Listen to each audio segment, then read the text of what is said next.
We generate novel sequences from motion capture data using a representation known as a motion field and integrate it into a Maya plugin.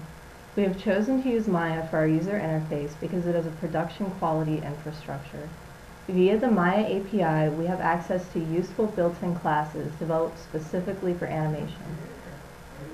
Additionally, we are able to provide a sleek professional experience for the user.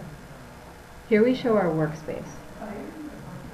The MEL command line allows us to run custom MEL scripts such as those needed to read MVVH files. Above that is the timeline. To the right of the timeline are the playback controls.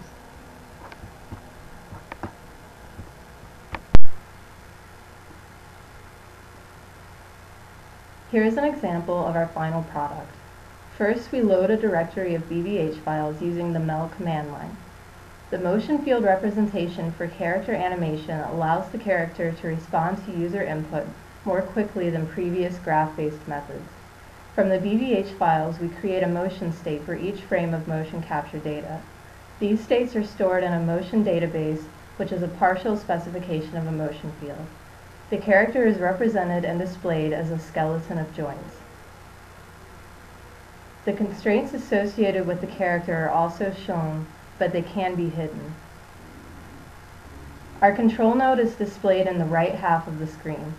It allows the user to vary parameters such as the orientation of the character, the forward velocity of the character, and a drift correction coefficient delta. Higher delta values tug the character towards existing states in the database, and lower values allow it to drift into less specified regions of the motion field, which may result in unnatural motion. Passive action selection, or screensaver mode, automatically generates a new motion sequence in which a character continuously moves from one motion state to a convex combination of its k nearest neighbors. Passive action selection requires no user input. Here we show an example of a sequence generated in screensaver mode.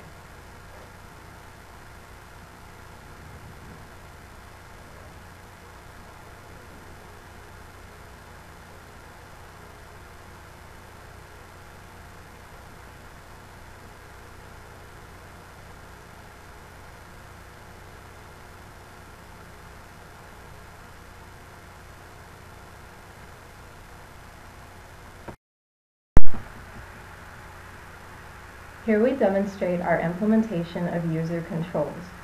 For reference, a screensaver motion sequence is shown, generated from a directory of running motion files. Again, this is created with no input from the user. We use a greedy algorithm for reinforcement learning, which only has one frame of look ahead. The idea is to combine nearest neighbors in such a way that the immediate reward generated is maximized based on the character's alignment with the target orientation. Now we can see that the path of the character is based on input from the user. The initial orientation is set to 0 degrees and the character moves forward in as straight a line as possible given the motion states available. When the value of theta is changed to 45 degrees, the character changes direction accordingly. Motion generated using the greedy algorithm can be suboptimal and would be improved by an increased look ahead. However, we are limited by the increased computation time and substantial memory load involved in computing an improved reward function.